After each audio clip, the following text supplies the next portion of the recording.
Selamat siang sahabat GoVlog. Jumpa lagi dengan saya Liana dari GoVlog. Dan seperti biasa di hari Rabu saya akan live Instagram dan Facebook di sini. Dan kebetulan saat ini saya sedang berada di kota Paris. Seperti saudara-saudara lihat di belakang saya adalah menara yang sangat terkenal dari Paris, yaitu Eiffel Tower. Nah, saat ini saya ingin membagikan info yang menarik tentang Menara Eiffel ini.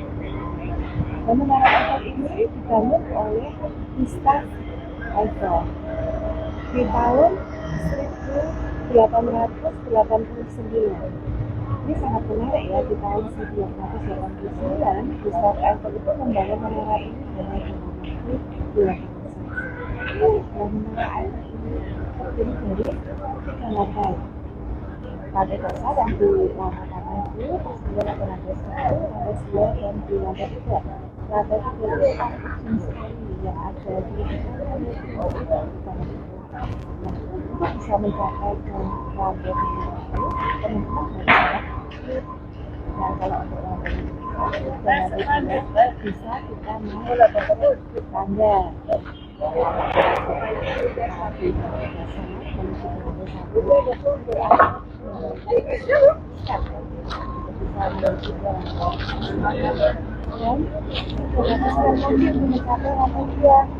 Jadi kalau bagian suka olahraga ini asik banget ya, kita bisa sambil kardio nih naik tangga memanjat menara Eiffel. Nah, nanti kalau Anda di lantai 3 suka tinggi banget, udah nggak bisa lagi naik kaki, jalan kaki atau naik tangganya sampai lantai 3. Kenapa? Karena saking tinggi ya. Jadi kita harus naik elevator. Naik lift. Nah, yang paling menarik yang nggak banyak orang tahu, di lantai 3 ini ada apartemennya Gustave Eiffel. Jadi dia membangun sebuah apartemen kecil di atas itu untuk dia pada saat itu untuk sambil mengawasi pembangunannya si Eiffel Tower ini ya. Jadi ini sungguh menarik sekali. Nah, saat ini saya sudah berada dengan teman saya, yaitu orang Indonesia yang menikah dengan orang Prancis dan sudah lama tinggal di Prancis. Dia seorang dokter dan sekarang tinggal di kota Paris. Kita sambut bersama dengan saya, yaitu Ibu Luna Setiarini. Yeay. Halo Luna. Hai. Apa kabar? Baik. Luna, saat ini kita sedang di kota Paris ya. Asik ya? Gimana? Ya, semua orang pasti sudah tahu ya Paris itu gimana gitu, apalagi yang backgroundnya kita ini impian ya, impian semua orang ya. Nah, teman-teman, kita kan pengen tahu nih ya ceritanya bagaimana sih Ibu Luna ini kok bisa sampai di kota Paris ya. Dulu ceritanya, kemudian apakah bahagia tinggal di kota Paris ya. Yuk kita tanya aja ya. Oke, Luna, aku pengen tanya nih ya. Dulu tuh ceritanya gimana kok kamu bisa sampai terdampar di sini? Dari mana ini ya? Coba cerita. Gini, awalnya kita kenalan via internet, kemudian kenalan ya cuma sekedar chatting gitu aja. Suatu hari dianya ingin ketemu, datang. Jadi kita sempat jumpa pertama di kota saya. Di mana itu kotamu? Di Surabaya. Jadi surprise, dia tahu-tahu muncul aja di Surabaya tanpa ngasih tahu apa-apa. Oh iya, dia surprisein kamu. Oh, teman-teman, ternyata orang Prancis itu sangat romantis ya.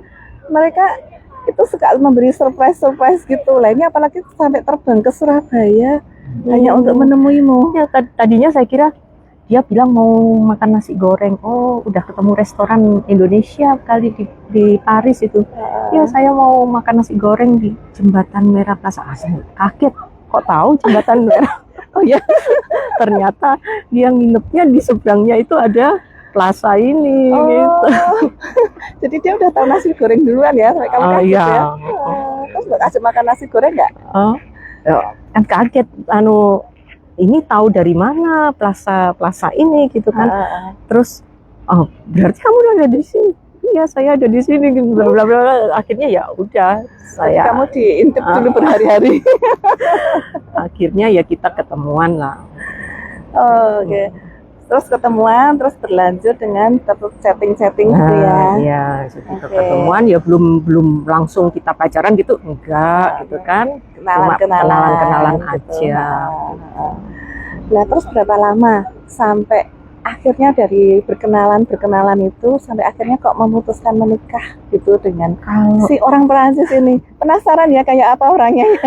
Kalau dari ketemu pertama ya, ketemu yang realnya gitu kan, itu dua tahunan lah kurang lebih ya. 2 tahun ya? 2 tahun, terus baru kita mutusin untuk nikah.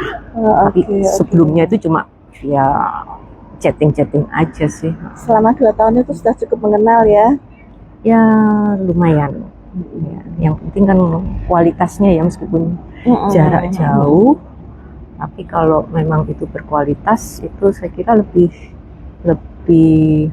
berarti ya daripada kita dekat cuma ketemu aja tapi nggak tahu mau bahas apa. Iya, betul sekali. Itu teman-teman, satu jangan dari orang Prancis di sini lebih baik LDR tapi berkualitas daripada kita deket-deket tapi tidak berkualitas.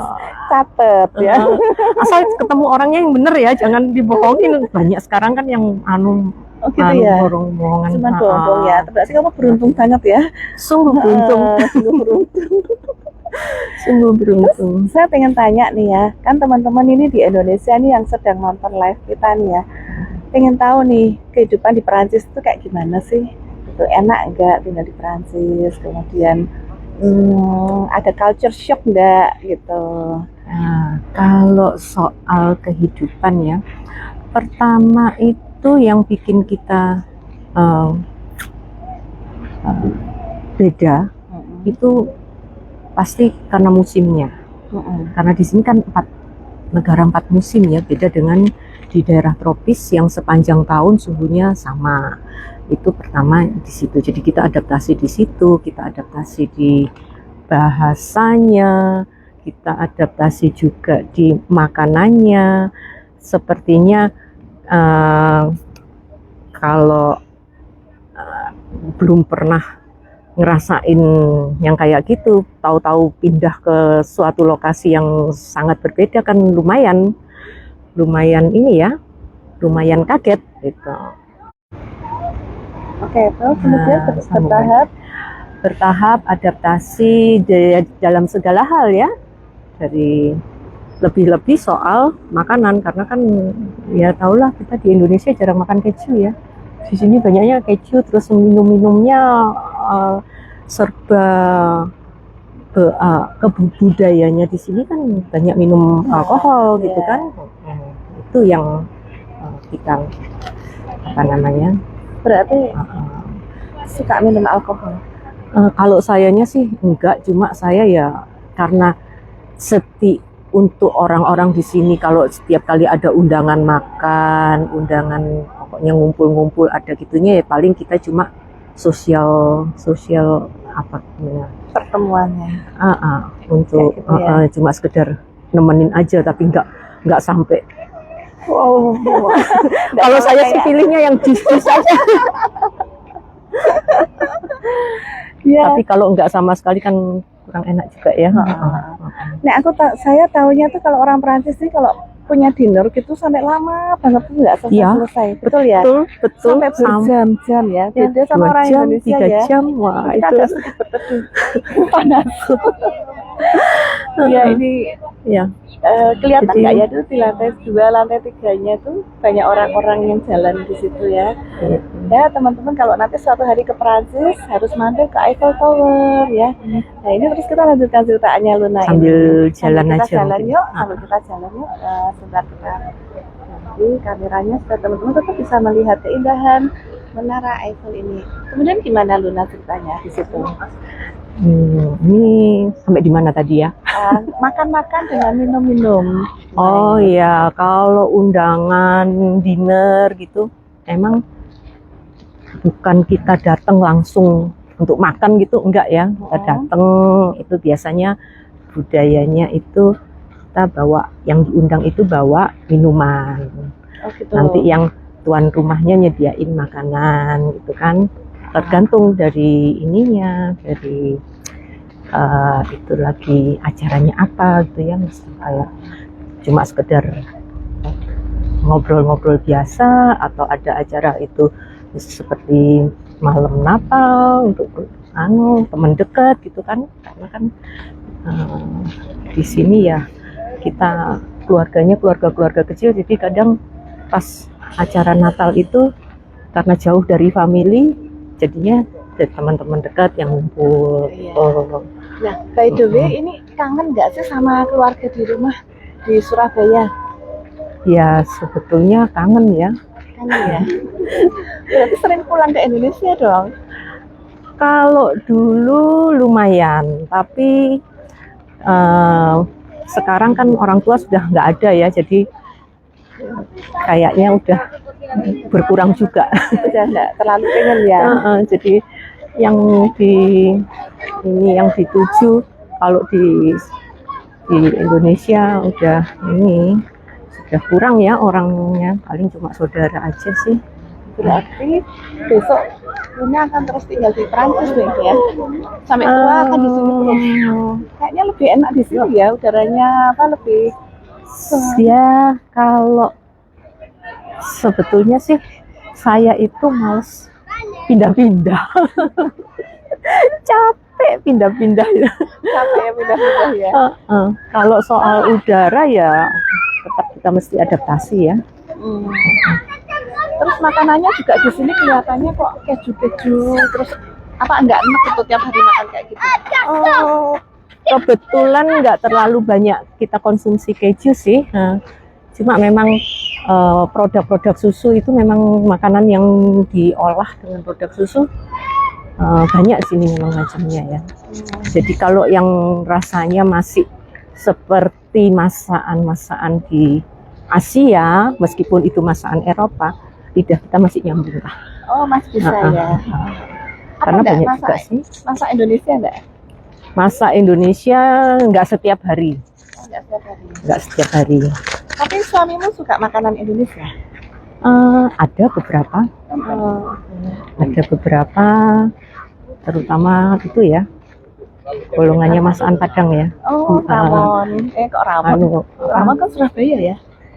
Rawon itu kalau yang sup-sup biasanya orang sini kurang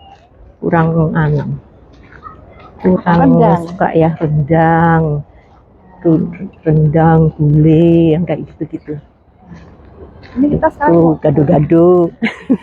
Oh, gado-gado. By the way itu teman-teman lihat itu ada liftnya. Ya. Liftnya itu sudah naik tuh yang kuning ya. Itu lagi menuju ke lantai 2-nya. Kelihatan nggak teman-teman? Menuju ke lantai 2. Mana tadi liftnya? Oh, tuh sudah sampai sana. Nah, ini di lantai 2-nya ini orang-orang sudah sampai di sini. Bisa Anda naik, tadi saya bilang naik tangga 300 step. Siapin energimu untuk naik ke sini ya. Naik satu lagi tangganya ini tangganya tuh kelihatan ya, saya akan zoom. Nah, ini tangganya, Anda bisa naik lewat ini ya, atau Anda bisa naik tadi ya, naik lift ya yang kuning tadi. Nah, ini orang-orang sudah berkumpul di sini nih. Mereka ada di sini untuk melihat-lihat. Ini di lantai 2-nya. Nanti kalau Anda masih punya energi sisa, bisa naik sampai ke lantai 3. Lantai 3-nya itu ini baru lantai 3. Lantai 2, sorry. Ini lantai 2-nya. Nah, liftnya itu yang dari merah itu sampai sini Anda masih bisa jalan kaki atau naik pakai tenaga sendiri ya. Tapi kalau sampai di ujung sana itu ya, Anda harus naik lift dan harus bayar. Dan liftnya merah. Kelihatan nggak ya, liftnya merah tuh lagi turun tuh. Liftnya merah tapi lagi turun. Nah, ini di dalamnya sini ada liftnya turun. Nanti duduk sampai ke atas sendiri. Di lantai paling atas sendiri itu lantai 3. Nah, di sini Anda bisa melihat seluruh kota Paris dengan sangat jelas. Nah, ini yang tidak diketahui orang banyak, di ujung sini nih ada apartemen milik Gustave Eiffel yang membangun menara ini. Jadi dia punya satu apartemen di lantai 3 ini. Menarik sekali ya, ini saya sendiri juga tadinya nggak tahu ya, saya tahunya cuma ya Eiffel Tower ya gitu-gitu ya, monumen biasa. Tetapi ternyata di sini ada apartemen di paling atas.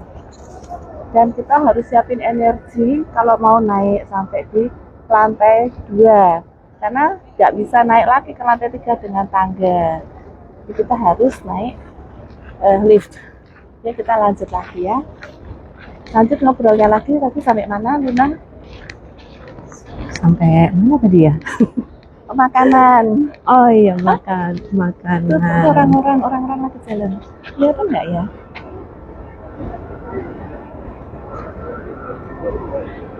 Oke. Makanannya gimana? Kan masakan Indonesia terus apa suamimu suka gitu? Ya. Suami saya sih suka tapi ya tertentu ya.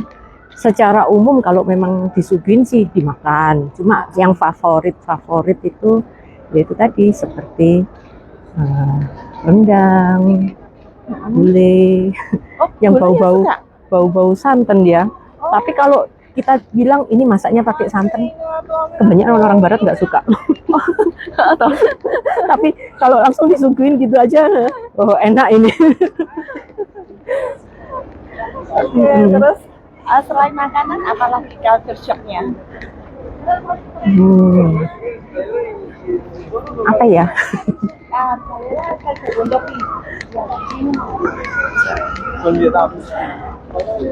Culture shocknya ya kebiasaan